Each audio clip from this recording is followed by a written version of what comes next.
Solomon Islands chooses Australia as its security partner of choice. Thank you for joining us on Kalkine TV. We have some trending news to share with you. My name's Sage.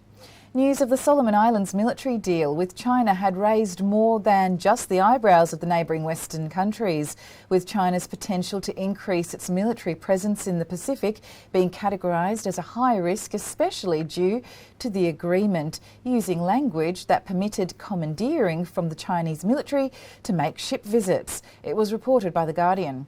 But PM Sogavare has reportedly denied the right for Chinese to proceed with a military base in the Solomon Islands, which comes as a relief to Australian national security officials, as the Solomon Islands is geographically located within 2,000 kilometres of Australia's eastern coastline. In a welcomed announcement, the Prime Minister of the Solomon Islands has offered his assurance that a Chinese military base will never be built in his country. He iterated that the national security of the Solomon Islands and its peoples were his main concern, and protecting them from potential military strikes was his priority. The deal with China has been denied on these bases, with the risk of the military deal sub-ordinating the small island nation's regional safety. With the G20 summit only months away, China-Australia relations have come into focus. China's Foreign Minister Mr Wong Li met Australia's Foreign Minister Penny Wong in Bali in a sidelined meeting last Friday, 8th July. Both countries have amending relations on the agenda, with Senator Wong wanting harsh trade sanctions imposed on Australia by China to be removed.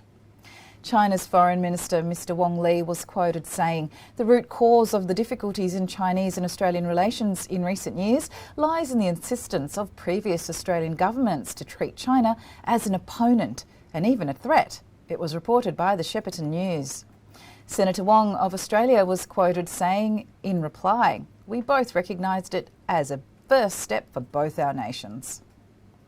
The newly appointed Commonwealth Labor Foreign Ministry had been campaigning in the region throughout June, with visits to New Zealand and the Pacific by PM Albanese and Foreign Minister Penny Wong.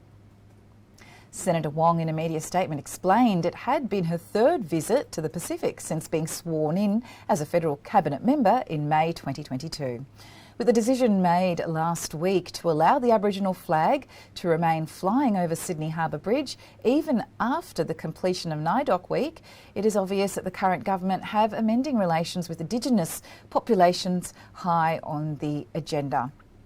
Senator Wong met with Solomon Islands PM, the Honorary Manasseh Sogavare, in June, engaging the local community and women leaders in discussions about pandemic recovery and economic development, including shared security interests. The Chinese military presence in the South China Sea has increased so gradually over the years, it has almost gone unnoticed as a threat until recently, when heavy-handed actions that included naval ships entering Australian waters near WA without announcement and dangerous manoeuvres being conducted by Chinese Air Force pilots to Australian jets setting off flares have been reported. Both events have been denounced by Australia's new PM, Albanese. It was reported by Brent Sadler, a senior research fellow for the Centre for National Defence in the heritage.org on the 3rd of June 2022, that to establish control of this sea, the Chinese in 2015 completed a massive building campaign that produced an archipelago of fortified man-made island fortresses, breaking a promise to then-President Barack Obama. This is where the intentions of China's economic altruism with its controversial Belt and Road Initiative could be questioned.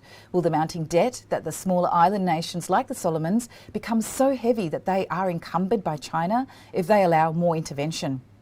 It was reported by ABC News Today that during their first in-person meeting, Australia's PM Albanese and the Solomon Islands leader have hugged in a warm greeting in Fiji. The political counterparts were in sideline meetings for the Pacific Islands Forum, currently being held in the Pacific region. Although tensions had increased between Australia and the Solomon Islands with talks of the possibility of a Chinese military base on the island, they have been appeased, with the Prime Minister Manasseh Sogavare's recent decision to deny the Chinese building a military base and securing Australia as a security partner in the region. The Chinese stock market has been volatile after reaching three-month lows in March, with the zero-tolerance COVID strategy implementing full lockdowns in China, with the Hang Seng China Enterprises Index, which tracks the Chinese shares, sinking close to 6.6%. July 2022, however, saw the CSI 300 rally 19% after lockdowns were lifted. Although China's EV maker, BYD, backed by American billionaire Warren Buffett, has been surging in sales, increasing by 130%, even taking over Tesla as the biggest producer of EVs globally. Although the share price has been volatile of late, with news of Buffett's share in the company is at present in contention. China's manufacturing industry is going through a phase of redevelopment focusing on upgrading their robots and machines to be smarter with advances in AI technology. Thank you for joining us on this report. Please keep watching Kalkine TV for more market updates and expert talks. This is Sage signing off.